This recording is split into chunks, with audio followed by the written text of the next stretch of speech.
मेरी सौतेली माँ मीना। वो आज एक ऐसी ड्रेस में थी जो उसके शरीर के हर उभार को उभार रही थी। मैंने उसे ऊपर से नीचे तक देखा। ऐसा लग रहा था जैसे वह अभी अभी पिताजी के कमरे से निकली हो। उसके बाल थोड़े बिखरे हुए थे और होठों पर लिपस्टिक भी फैली हुई थी। हर चीज से साफ जाहिर था कि वह पिताजी के साथ कुछ निजी पल बिताकर आई है। उस शाम मीना का व्यवहार मेरे प्रति कुछ अजीब सा था। वह मुझसे इस तरह बात कर रही थी जैसे मैं कोई पुरुष हूं, न कि उसकी सौतेली बेटी।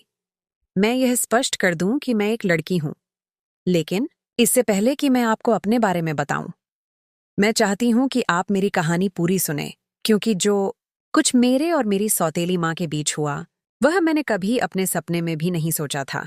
दोस्तों, मेरा नाम पूजा है। मैं 23 साल की हूं। पिछले कुछ सालों से मैं अपने पिताजी के साथ ही रहती हूं। मेरी माँ का देहांत कई साल पहले हो चुका था।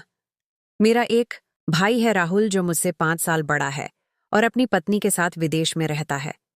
मेरे पिताजी रमेश की उम्र लगभग 50 साल है और मैं उनकी इकलौती बेटी हूं, जो अभी उनके साथ रहती हूं। एक दिन पिताजी ने मुझे बैठाया और बोले, पूजा बेटी, मैंने एक फैसला लिया है। मैं दोबारा शादी करना चाहता हूं। मैं सुनकर हैरान रह गई। पिताजी, क्या जरूरत है इस उम्र में दूसरी शादी की? मां के जाने के बाद से हम दोनों ने मिलकर हर मुश्किल का सामना किया है। आपको किसी और की क्या जरूरत है? पिताजी ने गहरी सांस ली और मेरी आंखों में देखा। बेटा, मैं अब बूढ़ा हो रहा हूं।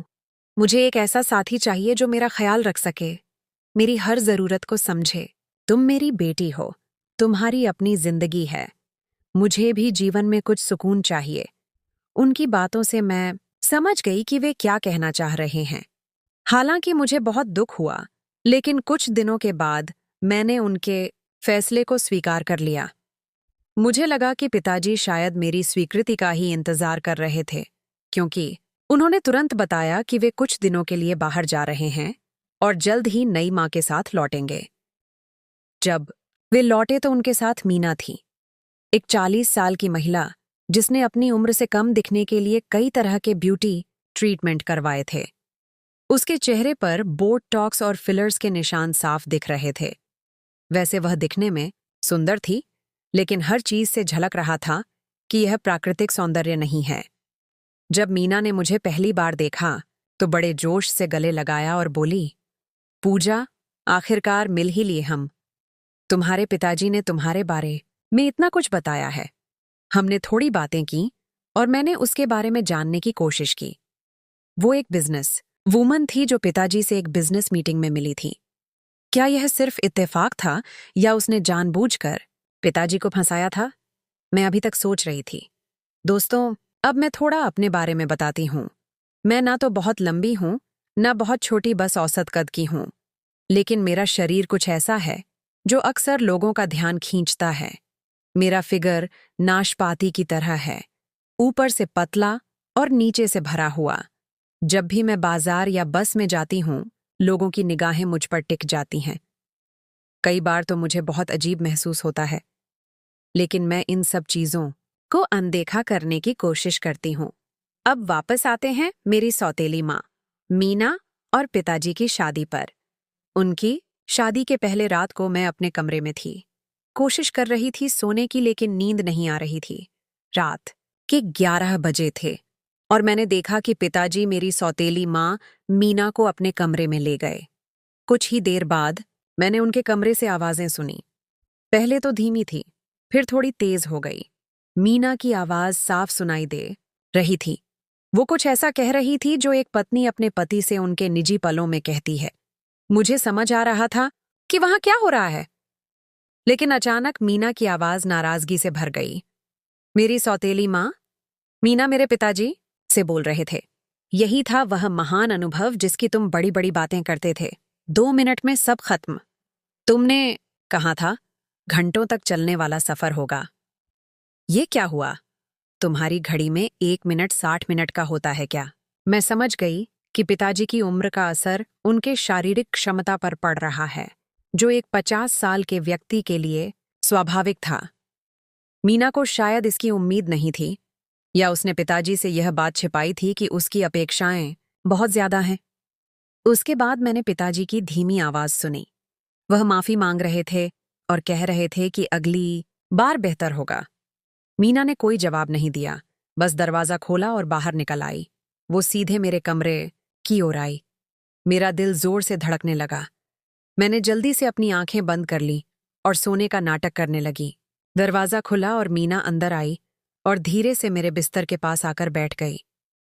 पूजा, मुझे पता है तुम जाग रही हो, उसने धीमे स्वर में कहा। मैंने धीरे से आंखें खोली। हाँ, मुझे नींद नहीं आ रही थी। मैं समझ सकती हूँ। उसने सिर हिलाया। तुमने सब सुन लिया है ना? मैंने जवाब देने से पहले थोड़ा हिचकिचाते हुए कहा, नहीं, मैंने कुछ नहीं सुना।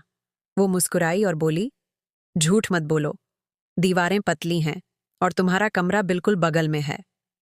मैं असहज होकर उठ बैठी। फिर मैंने बोला, मुझे सोना चाहिए, कल सुबह कॉलेज के लिए जल्दी निकलना है। मीना ने मेरी बात अनसुनी करते हुए कहा, तुम्हारे पिताजी मुझे सिर्फ निराशा दे रहे हैं। मुझे लगता था बुढ़ापे में भी कुछ अनुभव होगा उन्हें, पर वो रुकी। फिर मेरी तरफ देखा। तुम्हें कॉलेज जाना है ना? क्या पढ़ती हो? वहां मैंने छोटा सा जवाब दिया, फाइन आर्ट्स। मैं चाहती थी कि वह जल्दी यहां से चली जाए। उसने कहा, अच्छा है, और बत्ती बुझा दी। अगली सुबह मैं जल्दी उठी और तैयार होकर कॉलेज के लिए निकलने की कोशिश की, लेकिन हॉल में पहुंचते ही मीना ने मुझे रोक लिया। वह अभी भी रात वाले कपड़ों में थी, एक पतली नाइटी जो उसके शरीर के हर हिस्से को उजागर कर रही थी। फिर उसने मुस्कुराते हुए पूछा, इतनी जल्दी कहाँ जा रही हो? मैंने बिना उसकी तरफ देखे जवाब दिया, कॉलेज जा रही हूं। वो सोफे पर बैठते हुए बोली, थोड़ी देर बैठो ना पूजा, हमें थोड़ा बात करना चाहिए। मैंने बोला, नहीं, मुझे देर हो रही है, बस 5 मिनट। उसने आग्रह किया, देखो, मुझे माफ कर दो अगर कल रात मैंने कुछ ज्यादा ही आवाजें निकाल दी थीं, पर समझो मेरी हालत। मैंने सोचा था शादी के बाद जिंदगी बदल जाएगी, लेकिन आपके पिताजी से कुछ हो नहीं रहा है। मैंने कंधे उचकाए और बोली, यह आप दोनों के बीच की बात है, मुझे इसमें मत घसीटो। नहीं समझ रही हो तुम? मीना आगे बोली, हम दोनों औरतें हैं, एक दूसरे को समझ सकती हैं। मुझे अपनी सौतेली माँ के बजाय एक दोस्त समझो। मैंने हार मानते हुए कहा, ठीक है, क्या बात करनी है तुम्हें?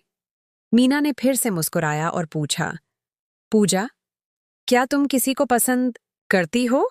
तुम्हारी लाइफ में कोई स्पेशल है? यह सवाल मुझे अजीब लगा। नहीं, पर तुम ऐसा क्यों पूछ रही हो? क्योंकि मेरी जिंदगी में भी कभी कोई ऐसा नहीं था जिससे मैं सच्चा प्यार कर सकूं। उसने गहरी सांस लेते हुए कहा, मैंने तुम्हारे पिताजी से सिर्फ इसलिए शादी की क्योंकि मुझे एक सहारा चाहिए था। पिछली शादी के बाद से मैं अकेली थी, चाहती थी कोई मेरा ध्यान रखे, मेरे खर्चे उठाए, मुझे वह सुख दे जिसकी मैं हकदार हूं। मीना की आंखों में नमी आ गई, लेकिन मुझे नहीं पता था कि वह इतने कमजोर होंगे इस मामले में। वह अपना दिल खोलकर मुझसे बात करने लगी, अपने अकेलेपन के बारे में, अपनी पिछली शादी के बारे में जो टूट गई थी, अपने सपनों के बारे में जो अधूरे रह गए थे। धीरे धीरे मुझे लगने लगा कि शायद मैं उसके बारे में गलत थी। शायद वह सिर्फ पैसों के लिए पिताजी से शादी नहीं की थी। हम दोनों सोफे पर बैठे थे और अचानक उसने मुझे गले लगा लिया। मैं हैरान रह गई। अरे यह क्या? मैंने पूछा। तुम तो बहुत संवेदनशील निकली। उसकी आंखों में उदासी साफ झलक रही थी और वह मेरे गले लगकर रोने लगी। मैंने उसे सांत्वना देते हुए कहा, शांत हो जाओ, सब ठीक हो जाएगा। तुम जानती हो पिताजी की उम्र ज्यादा है, उनसे ज्यादा उम्मीद मत रखो। हाँ, मुझे पता है, उसने सिसकते हुए कहा, लेकिन मैं क्या करूं? मुझे इन चीजों की जरूरत है, और जैसा तुम देख रही हो, तुम्हारे पिताजी इन मामलों में कुछ खास नहीं कर पाते। फिर मैंने पूछा, तो अब तुम क्या करोगी? मीना ने मेरी तरफ देखा। उसकी आंखें अब भी नम थीं, लेकिन उनमें एक अजीब सी चमक आ गई थी। वो मेरे और करीब सरक आई और बोली, हम दोनों यहां हैं ना? उसने धीमे स्वर में कहा, हम यह सब अभी कर सकते हैं। क्या मतलब? मैंने अचकचाकर पूछा। तुम किस बारे में बात कर रही हो? वह मेरे बालों को छूने लगी। मेरे गले के पास सूंघने लगी। मैं जड़वत हो गई। ये क्या कर रही हो मीना? मैंने उसे धक्का देकर दूर करते हुए कहा। क्या हो गया है तुम्हें? सच कहूं पूजा? उसने मेरी आंखों में देखा। जब से मैंने तुम्हें देखा है, तुम मेरे दिमाग से निकल ही नहीं रही हो। तुम इतनी प्यारी और समझदार हो। वो और करीब आई, इतना करीब कि मैं उसकी सांसों की गर्माहट महसूस कर सकती थी। चलो ना, मेरे साथ रहो। जो कुछ भी होगा वो सिर्फ हम दोनों के बीच रहेगा। और मुझे पता है तुम भी इन चीजों के बारे में जानती हो। तुम्हारे पिताजी ने मुझे बताया है कि उन्होंने कई बार तुम्हारे कमरे से कुछ खास आवाजें सुनी हैं। मैं सन्न रह गई। क्या यह तुम क्या कह रही हो? पिताजी ने ऐसा कुछ नहीं कहा होगा। और वैसे भी यह मेरी निजी बात है। तुम्हें इससे कोई लेना देना नहीं। उसने मेरे हाथ पर अपना हाथ रखते हुए कहा। डरो मत पूजा, सब कुछ हमारे बीच ही रहेगा। सिर्फ मैं और तुम। मुझे अपनी दोस्त समझो और बाकी मैं संभाल लूंगी। फिर मैंने डरते हुए पूछा, तुम क्या करने वाली हो? वो हल्के से मुस्कुराई। उसके होठों पर एक रहस्यमय मुस्कान थी। तुम बस चुप रहो, मैं तुम्हें अभी बताती हूं। अब देखो मैं क्या करती हूं। उसने धीरे से मेरा हाथ पकड़ा और मुझे सोफे पर और करीब खींच लिया। उसकी आंखों में एक अजीब सी चमक थी जो मैंने पहले कभी नहीं देखी थी। उसने मेरे गालों को हल्के से छुआ और मेरे बालों को सहलाने लगी। उसकी उंगलियां मेरे चेहरे पर ऐसे फिसल रहीं थी जैसे वह हर पल को महसूस करना चाहती हो। मैं जमी हुई थी, ना हिल पा रही थी, न कुछ कह पा रही थी। मेरा दिल जोर जोर से धड़क रहा था। मीना ने अपना चेहरा मेरे चेहरे के करीब लाया, इतना करीब कि मैं उसकी गर्म सांसें महसूस कर सकती थी। उसके बाल मेरे गालों को छू रहे थे और उसकी आंखें मेरी आंखों में गहराई से देख रही थी जैसे वह मेरी हर भावना को पढ़ना चाहती हो। पूजा, उसने फुसफुसाते हुए कहा, मैं जानती हूं तुम भी यही चाहती हो। मीना ने मेरे कान के पास फुसफुसाते हुए कहा, तुम्हारी खूबसूरती ने मुझे मोह लिया है। आज रात मैं तुम्हें वह एहसास दूंगी जो तुमने कभी जीवन में महसूस नहीं किया होगा। उसके शब्दों ने मेरे पूरे शरीर में एक अजीब सी सिहरन पैदा कर दी। मेरा दिल इतनी तेजी से धड़क रहा था कि मुझे लगा अभी सीने से बाहर निकल जाएगा। मैंने कभी नहीं सोचा था कि मेरी जिंदगी में एक महिला के साथ ऐसा कुछ हो सकता है। मीना ने अपने नरम हाथों से मेरे कंधों को सहलाना शुरू किया। फिर धीरे धीरे उसकी उंगलियां मेरी कमर तक फिसल गईं। उसका स्पर्श गर्म था लेकिन रेशम जैसा मुलायम। मेरे शरीर में एक अजीब सा सुकून फैलने लगा। वह थोड़ा और करीब आई और मेरे माथे पर अपने नरम होंठ रखे। उसकी सांसें मेरे चेहरे को छू रही थी, गरम और मीठी। मैं अपने आप को रोक नहीं पा रही थी। कुछ अदृश्य ताकत मुझे उसकी ओर खींच रही थी। जब उसने अपने होंठ मेरी गर्दन पर रखे तो मेरे पूरे शरीर में बिजली सी दौड़ गई। मैं कांप उठी, लेकिन यह डर नहीं था। यह कुछ और था, कुछ नया, कुछ अनजाना। पूजा, वो मेरे कानों में फुसफुसाई, क्या